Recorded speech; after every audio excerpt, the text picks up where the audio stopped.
Buenas tardes, queridos amigos de Emisora del Sur. Es un placer compartir con ustedes hasta las 18 horas. Venimos de una preciosa posta oriental con Jessy Fasani y nosotros seguimos por el camino de la buena música. Hoy con una visita que nosotros recibimos con gran placer. Alfredo Escande, que escribió un hermosísimo trabajo sobre el maestro Abel Carlevaro, que con él trabajó muchísimos años de su vida y ahora sacó ya hace un tiempo este libro por Aguilar.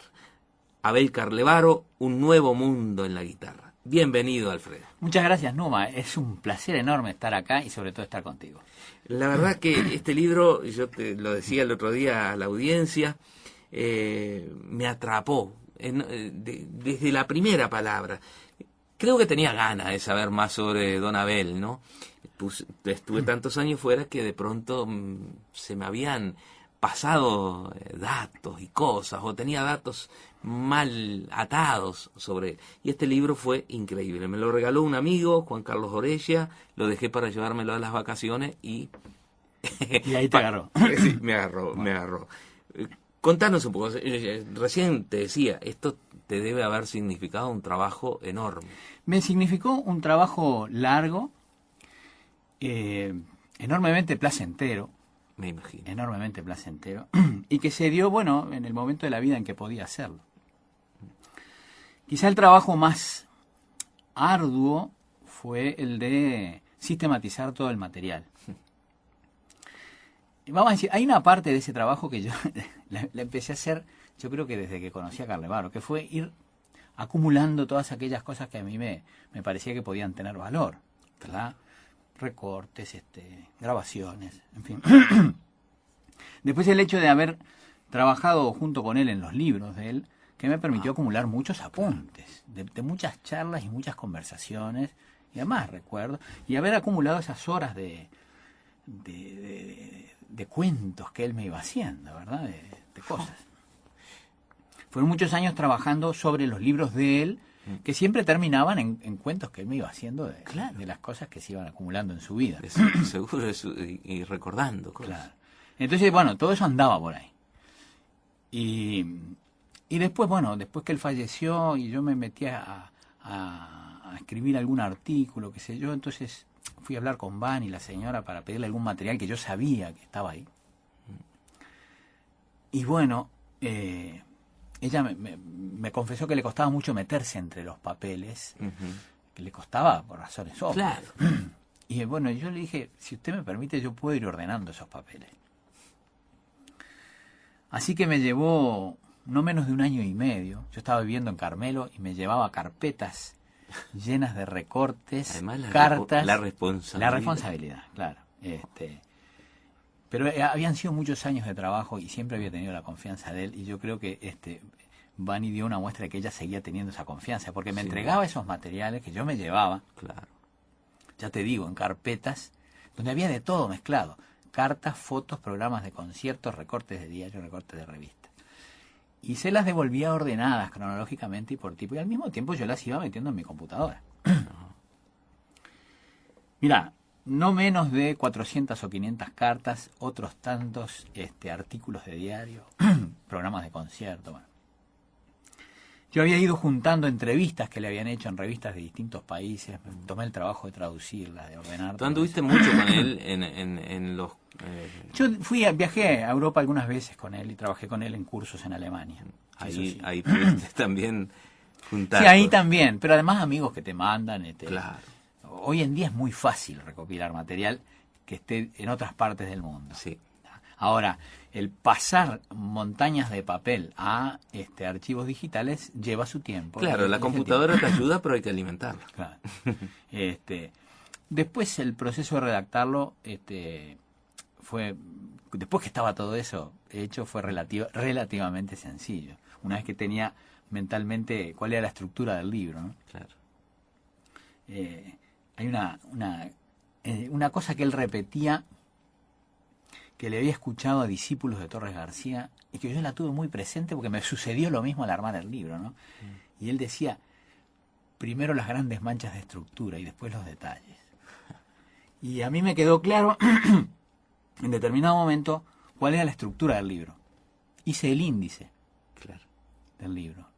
Y después que hice el índice del libro, la gran mancha, después rellenar aquello me resultó más sencillo. Bien. Y nosotros ahora hicimos una gran mancha para este programa. Claro. Y lo dividimos en 3 partes, ¿no? Bueno, perfecto. Lo que es la primera etapa, hay que sintetizar. Es lógico. La primera parte de su vida, vamos a decir, la primera parte del libro, si quieres. Después, en el segundo bloque, esa parte, la mitad, o toda esa tan rica, ¿no? Y además con tantas amarguras a veces también en su vida, en sus desalientos a veces. Claro, parece mentira, pero así es. Y así tiene que ser. Sí. Y después, bueno, la despedida, ¿no? Vamos a escuchar, si te parece, para dar pie a esta primera parte, esa primera grabación de Carlevaro. La primera conocida. Un estudio de Agustín Barrios, que todos conocemos como Las Abejas, claro. Que ahí figura como estudio. Sí, ¿no? sí. Un disco grabado en Inglaterra, ¿no? Grabado en Inglaterra en el año 49 y que recién vamos a decir, se dio a luz en el año 51 o 52. Claro, yo lo conseguí gracias a Sugar Flores, que a su vez lo consiguió con La Viuda de Cedar Biglietti. Mira. Ese disco, es un disco 78 Revolución. Pero en aquel momento yo lo grabé como pude. Y vamos a escuchar una grabación que salió así.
Qué versión, ¿no? Porque esa limpieza, a pesar de ser una grabación del 51, me decías. Es una no, la grabación es del año 49.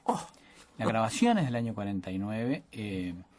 Y después, bueno, fue y vino aquel contrato. Él ya se había vuelto de Europa, porque esto fue durante la primera gira de Carlevaro a Europa. Que él estuvo del año 48 hasta comienzo del año 51. En enero del 51 ya se volvió, llegó acá los primeros días de febrero del año 51. Fue cuando la beca, ¿no? Claro. Él consiguió una beca, se aprobó en el Parlamento por iniciativa del doctor Cardoso. José Pedro Cardoso. Y bueno, viajó con esa beca a Europa y bueno, y allá pasaron varias cosas importantes, ¿no? No solo la grabación de este disco. Él dio varios conciertos, tuvo mucho éxito en Barcelona, tocó en París, tocó en Londres, y en determinado momento se le empezaron a cerrar puertas y él no sabía por qué.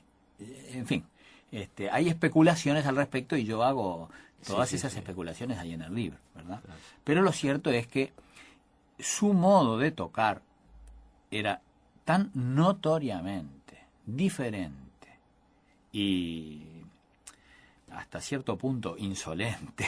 Claro. Porque uno escucha esta grabación, escucha lo que hay del otro lado, una tarantela de Castelnuovo Tedesco, y escucha grabaciones de grandes guitarristas de la época, que son muy poquitas, hay 2 o 3, yo no quiero nombrar a nadie, pero... No, pero podemos nombrar y hay abismos de diferencia con todo el peso artístico que tenían las otras figuras, pero del punto de vista de la ejecución guitarrística. Y entonces, hasta cierto punto, uno puede llegar a explicarse por qué aquel sueño que él tenía de que por el hecho de ser discípulo de Segovia se le iban a abrir puertas en Europa, no fue tan así. Se le cerraron. Más bien que no. A medida que le iba yendo bien, resulta que no aparecían los nuevos conciertos.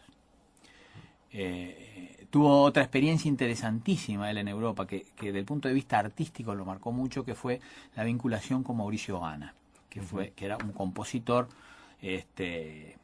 vamos a decir, él vivía en París, había nacido en Gibraltar o en Casablanca, él mismo hacía idas y venidas con el asunto, tenía orígenes por un lado ingleses y por otro lado árabes, en fin, y a veces se presentaba como compositor español, ¿verdad? Claro. Entonces era multinacional Mauricio Ohana. Sí. Y Ohana, que hasta ese momento el contacto que había tenido con la guitarra era con la guitarra flamenca, a través de Montoya y a través de un trío que él había formado con Montoya y con aquella cantadora y bailarina, la argentinita,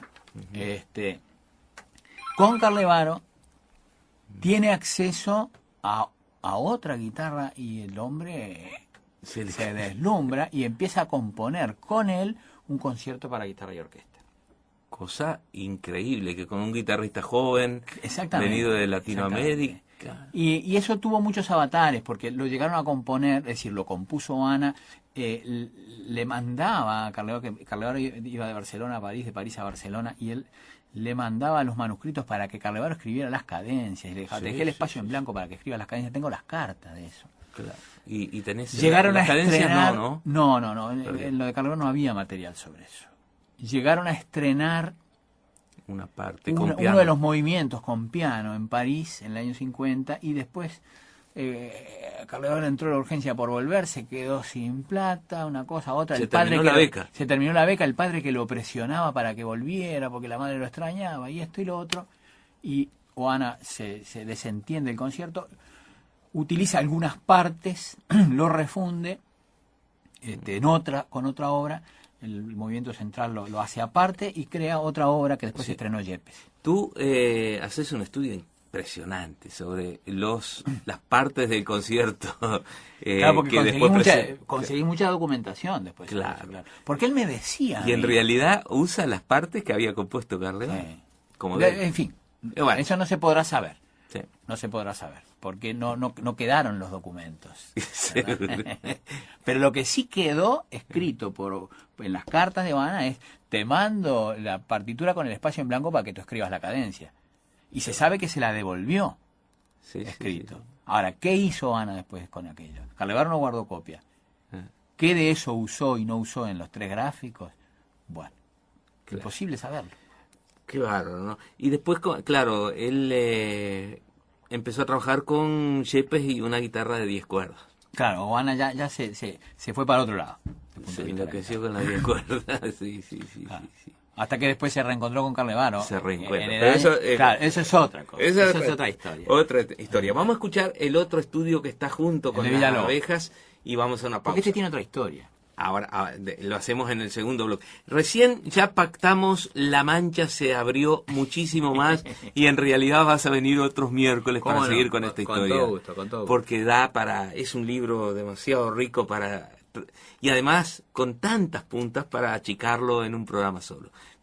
tú estás dispuesto, nosotros pero con todo encantados. gusto, es mi placer. Y creo que a la audiencia le va a encantar, porque los miércoles siempre comentamos discos en forma integral. Bueno, hoy comentamos libros, y está bien. Vamos a escuchar el estudio número 1 de Villalobos en una versión que debe haber, lo trabajó con el propio Claro, Villalobos. exacto, por eso decía que tiene otra Y historia. que además confirmaba su imagen de la interpretación, que no es la que se había... Que no es la conocida. Qué bárbaro. Vamos a escuchar el estudio número 1 de Héctor Villalobos, Abel Carlevaro, su primera grabación.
Nuestro teléfono en la tarde del sur, 915-7874.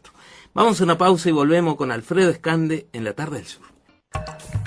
Somos Emisora del Sur, 1290 AM, Radiodifusión Nacional Sodre, desde Montevideo, Uruguay, para todo el país. Seguimos, amigos, en la tarde del sur. Hay varias llamadas de Alfredo y muchas preguntas, sobre todo del amigo Carlitos.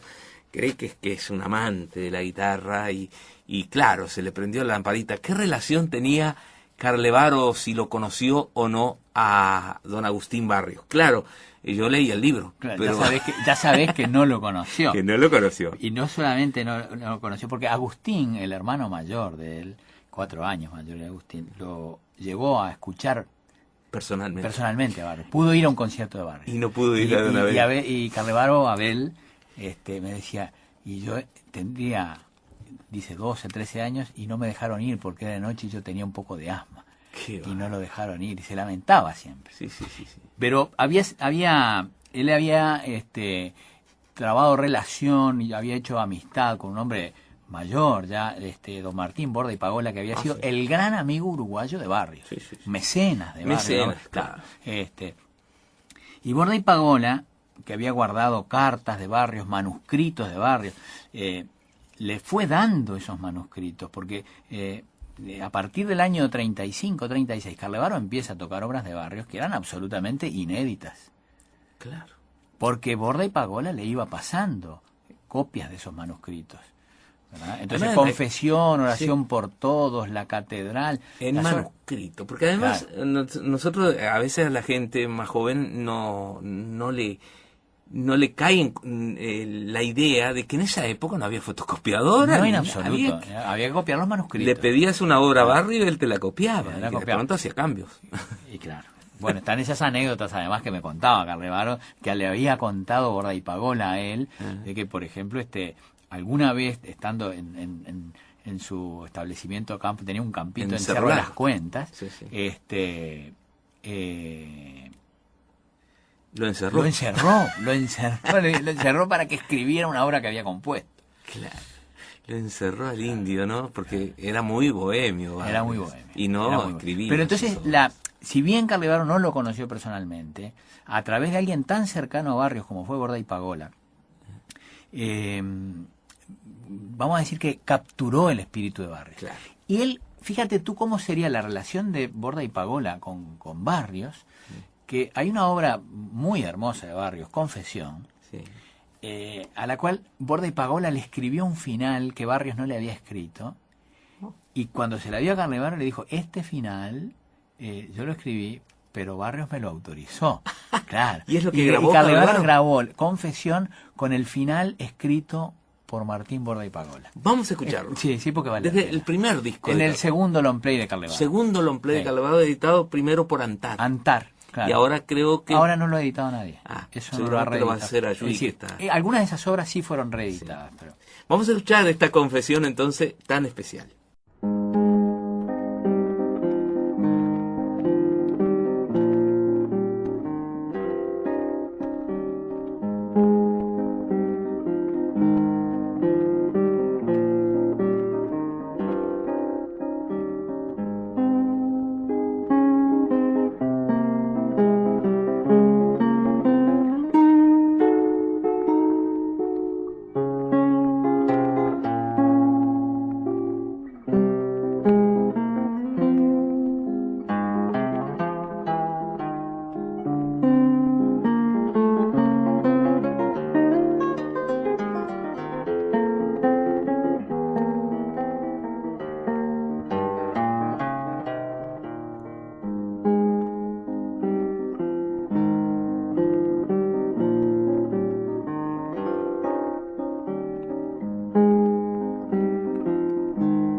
Qué hermosa. Bueno, ahí versión, ¿no? estaba ese final compuesto por don Martín Borda y Pagone. Que eso no aparece en las versiones editadas, No, claro en el que no, disco claro que no. japonés, aquel No, de no, Benítez, ¿no? Yo es la que tengo. No. Ahí no aparece Claro. Y alguna gente seguirá la partitura y dice, oh. ¿Y acá? Pero esto es Claro. la posta, como se dice, ¿no? Sí, claro. Qué bárbaro. Bueno, Barrio debe haber causado un efecto impresionante acá en toda esta parte de, Sí, de Río de la y Plata, ya te ¿no? digo, a Carlevar lo influyó mucho, a tal punto que él contaba que las primeras cosas que compuso, las compuso imbuido del espíritu barrio, decía él, ¿no? Y que después Romántico. se las mostró a Borda y Pagone y Borda y Pagone las guardó. Dijo, yo las guardo es porque verdad. tú las vas a destruir. En algún momento Sí. vas a evolucionar y no vas a querer saber nada con esto. Y las guardo. Y después la hija de Borda y Pagola se las pasó a Carlevaro, pocos años antes de que Carlevaro muriera. Qué increíble. Y por supuesto no las destruyó. No, las destruyó, Le claro, pareció una claro, cosa claro. realmente increíble. Claro. Bueno, Pero estaba pendiente aquello de Villalobos. sí, también, porque Segovia en cierta manera que estaba acá, vivió acá. Segovia vivió aquí 10 años, casi 10 años. Casi 10 años. Una hija uruguaya. Segovia tuvo una hija. Yo ahora estoy preparando una investigación sobre Ah, eso. qué lindo. Estoy preparando una investigación sobre eso, porque ese hasta ahora ha sido un agujero negro en la historia de Segovia. En la historia oficial de Segovia, al pasar se menciona que vivió unos años en Montevideo. Al pasar.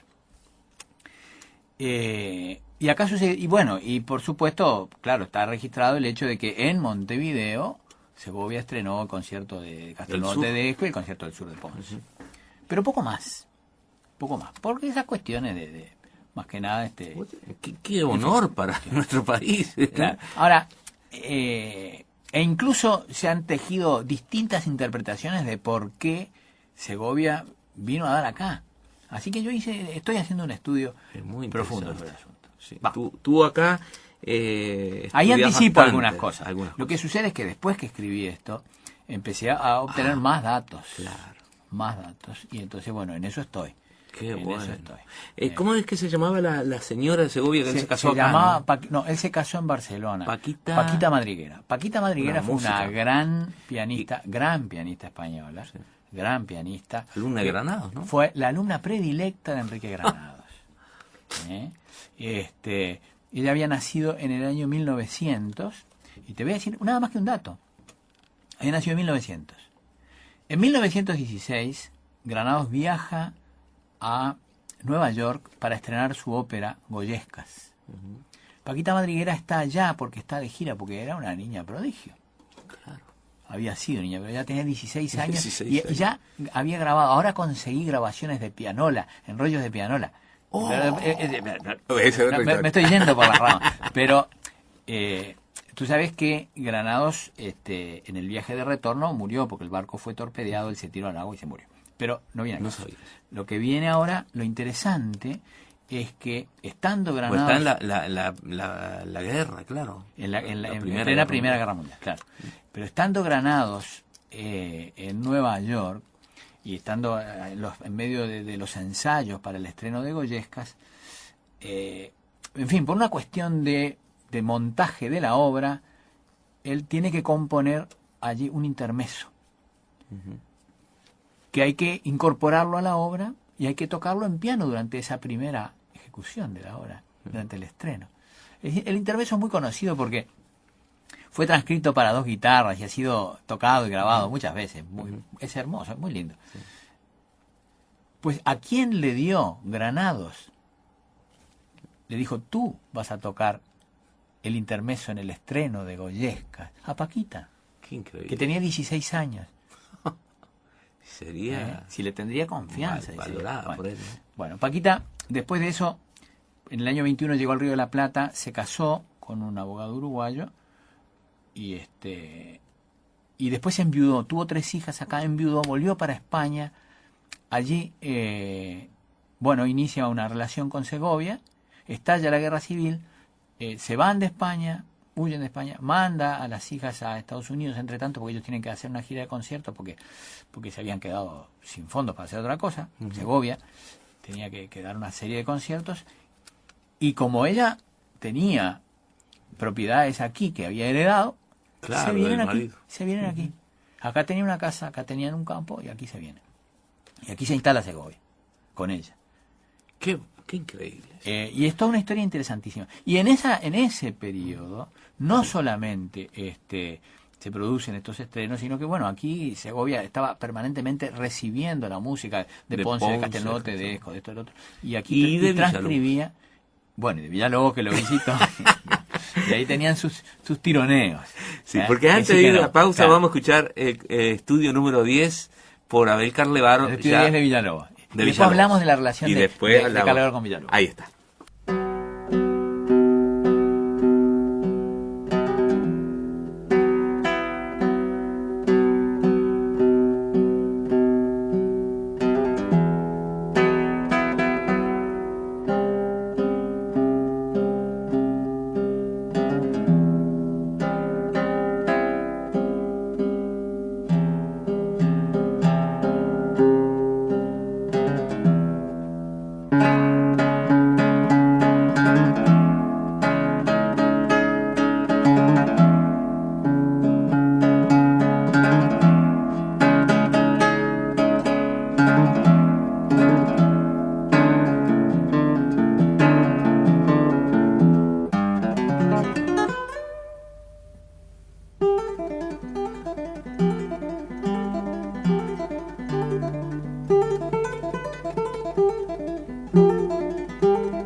Qué hermosa versión, ¿no? Y qué importante. Después de la pausa vamos a hablar sobre esta relación, Segovia, Villalobos y Villalobos, Carlevaro, que fue donde realmente fue importantísimo. Sí, ¿no? importantísimo. En la vida de Carlevaro fue muy importante. Vamos a una pausa y volvemos en la tarde del sur. Gracias a Adolfo, que daba su aporte con sus ideas también sobre Carlevaro. Nuestro teléfono 915-7874, el correo electrónico numamoraes@adinet.com.uy. Tan uruguaya como vos, tan ciudadana, tan paisana, encendida como el sol. Tan uruguaya como vos. CX38, emisora del sur. 1290 AM. Seguimos, Alfredo, con esta etapa de la vida de don Abel Carlevaro, realmente riquísima. Segovia viviendo acá. Bueno, Segovia estaba acá y, bueno, había ya habido una historia de encuentros y desencuentros de Segovia con Villalobos. Y en el año 40 viene Villalobos a Montevideo, integrando toda una delegación brasileña, Y lo cierto es que viene a presentar obras de él, viene a dar alguna conferencia, qué sé yo. Y en el Centro Guitarrístico del Uruguay, hace poco fundado, porque fue fundado en el año 37, le organizan un homenaje. Ese homenaje consiste en un concierto del joven alumno de Segovia, Abel Carlevaro. Año 40, Carlevaro no había cumplido todavía sus 24 años. Estamos hablando de octubre de 40, Carlevaro era de diciembre. Y Carlevaro toca varias cosas, entre las cuales la única obra de Villalobos que tenía, que era el Lloro número 1.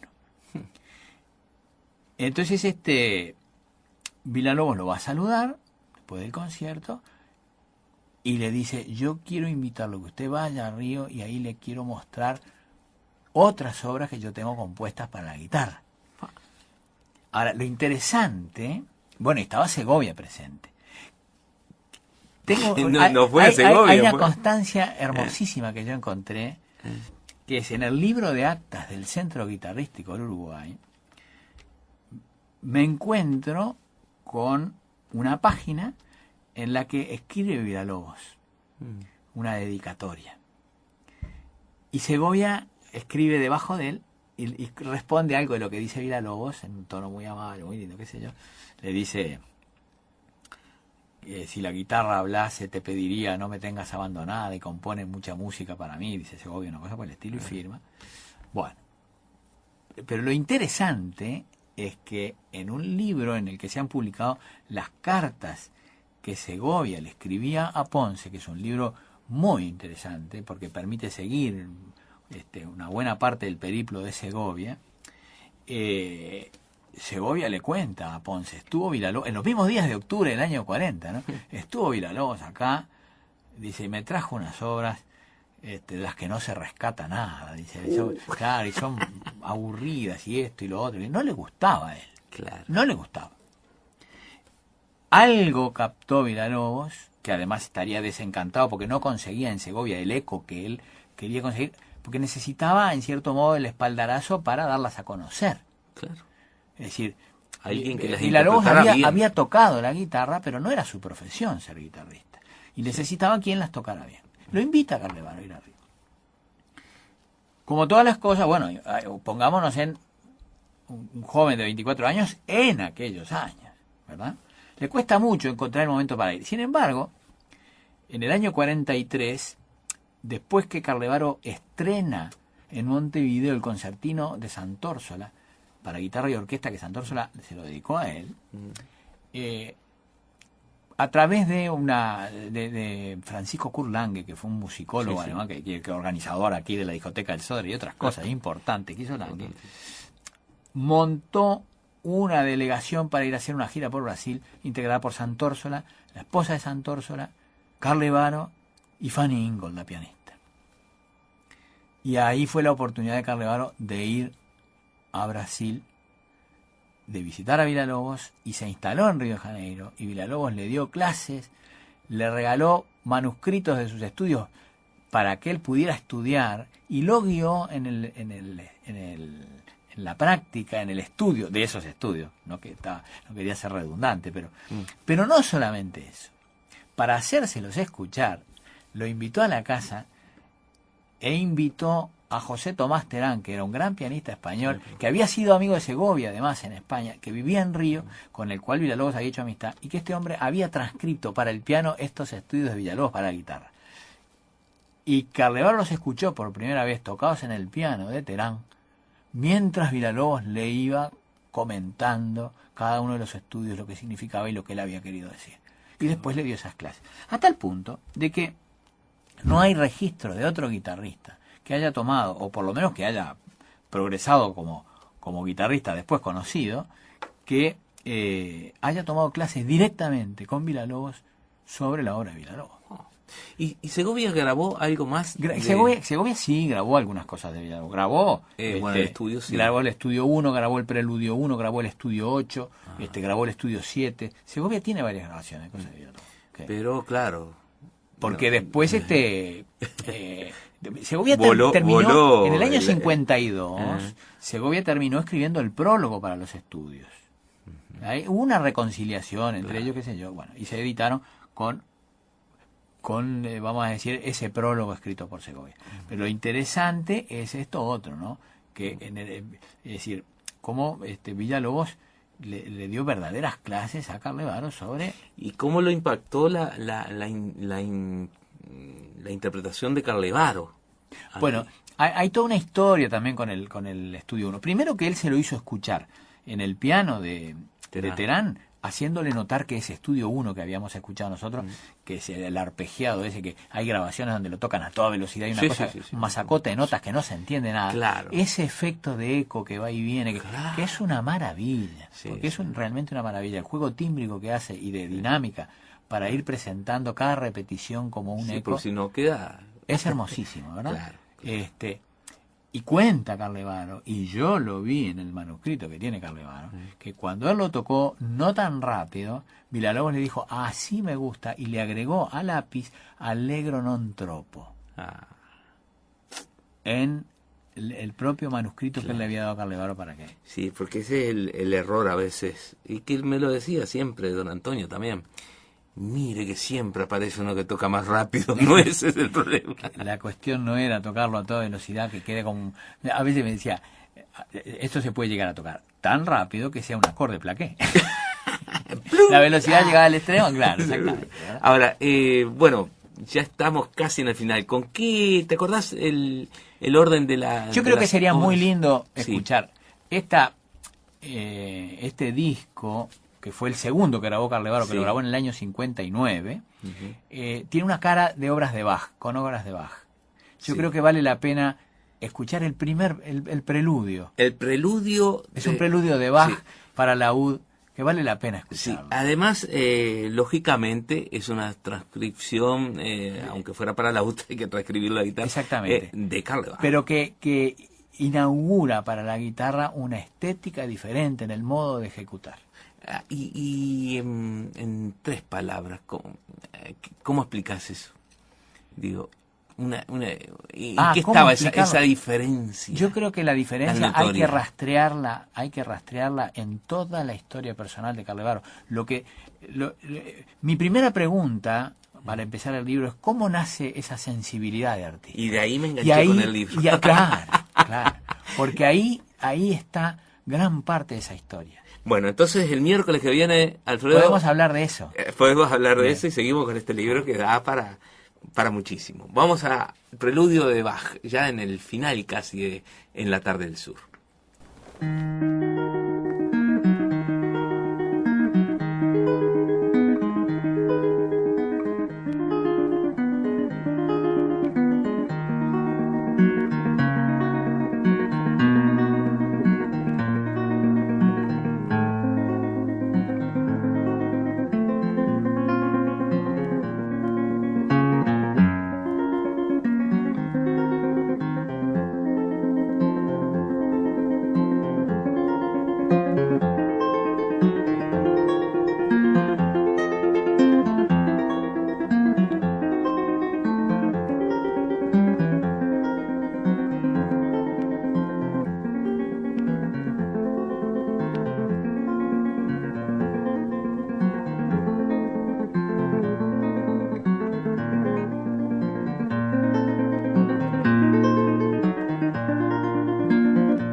Qué versión, ¿no? Qué versión. Esto es muy conocido para mucha gente que tenga nuestra edad. Lo que vamos a escuchar ahora. Ya para irnos despidiendo. Es la guitarra de Carlevaro. Sí. Realmente es un placer, Alfredo. Estoy muy feliz de que puedas y tengas tiempo, porque hay tanto para hablar, incluso sobre la guitarra que creó. Hay mucho para hablar. Pero eso es al final, esa es la última etapa. Quiero que vos te das cuenta que me causa mucho placer estar aquí y poder hacerlo, así que es un gusto enorme. Bueno, muchas gracias. Gracias, Verónica, que estuvo en los controles, y nos vamos escuchando el Burré en una transcripción, lógicamente, del propio Carlevaro, ¿no? De Joan Sebastián Bach.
Bueno, así, con esta maravilla, nos despedimos, Alfredo, hasta el próximo miércoles, que vas a estar por acá y seguimos recorriendo este libro. Va a ser un gusto, te agradezco mucho y les agradezco a todos que nos hayan escuchado. Gracias, hermano. Y nosotros nos encontramos mañana a las 17 horas en Emisora del Sur. Chau, chau.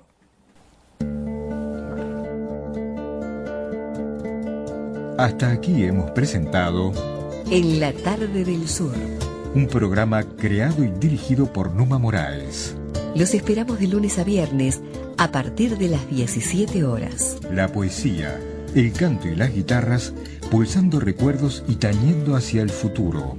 Numa Moraes en La tarde del sur, desde Montevideo, Uruguay.